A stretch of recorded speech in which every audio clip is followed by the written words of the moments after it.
ডাল হয়েছে, এখানে রান্না হচ্ছে। গুড মর্নিং বন্ধুরা, ঘড়িতে প্রায় বেজে গেছে 8টা মতন। আর আমি দেখো ঘুম থেকে উঠে বসে পড়েছি তোমাদের মেহেন্দি দেখানোর জন্য। মেহেন্দির কালারটা কেমন হয়েছে বন্ধুরা জানিও কিন্তু। চলো এবার এক ছুটে চলে যাই বাপের বাড়ি। এইবার আমাদের পাকা বুড়ির কাণ্ড দেখে নাও তোমরা একবার। ডাল হয়েছে,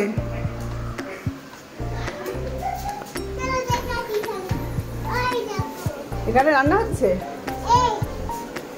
এই বাড়িতে আসা মাত্রই সে আমাকে দেখেই বড়দিদি ওপরে চলো চলো, আজ তো পিসির জন্মদিন। আর ও জানে আজ আমার মায়ের জন্মদিন, তাই বলছে পিসির জন্মদিন, ওপরে অনেক বড় প্যান্ডেল হয়েছে, ওখানে রান্নাও হচ্ছে, চলো চলো দেখবা চলো।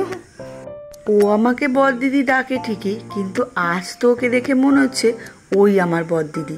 কি সুন্দর একটা নাইটি পরেছে, আর এই নাইটিটা না আমার বাবা ওকে বানিয়ে দিয়েছে। এইবার একেবারে নিচে চলে আসলাম। এইবার আমি একটু ভাত খেয়ে নেব। এই দিনে শুনেছি সকালবেলাটা ভাত না খাওয়াটাই ঠিক, কিন্তু আমার কিচ্ছু করার ছিল না। আমার সকালের দিকে প্রচণ্ড পরিমাণে গ্যাস হয়, আর আমাকে ওষুধও খেতে হবে।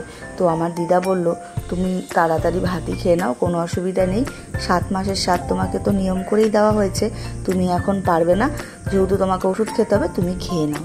তো দিদার কথা অনুযায়ী আমি একটু ভাতই খেয়ে নিলাম আজ। এদিকে একে একে সব লোকজন আসা শুরু হয়ে গেছে, আর এদিকে খাওয়া দাওয়া শুরু হয়ে গেছে। তো আমার স্বাদের মেনুতে কী কী ছিল তোমাদের একবার বলে দিই। খুব বেশি কিছু রান্নাবান্না করা হয়নি, ছিল ভাত, ভেজ ডাল, বেগুনি, আর ছিল দই পটল আর কাতলা মাছের কালিয়া, চাটনি, পাঁপড়, মিষ্টি। ও আরেকটা জিনিস ছিল, সেটা হচ্ছে পান। সেটা তো তোমাদের দেখাতেও পারিনি, আর বলতেও ভুলে যাচ্ছিলাম। এইটা একেবারে লাস্ট ব্যাচ ছিল।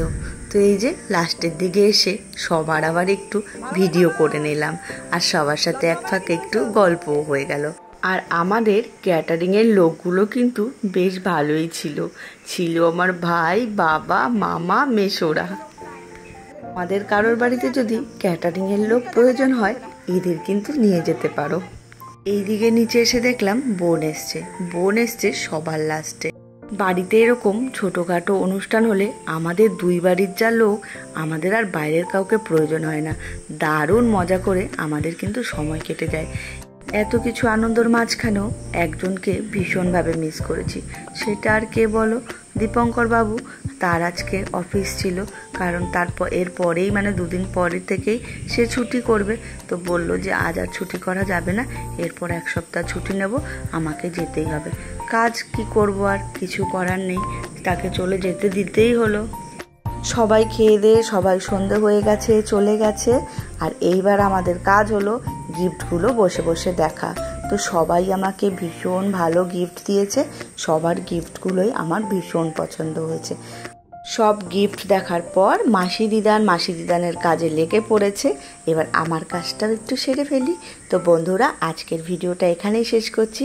তোমাদের কেমন লাগলো অবশ্যই আমাকে কমেন্ট করে বলো, আর ভালো লাগলে অবশ্যই পাশে থেকো।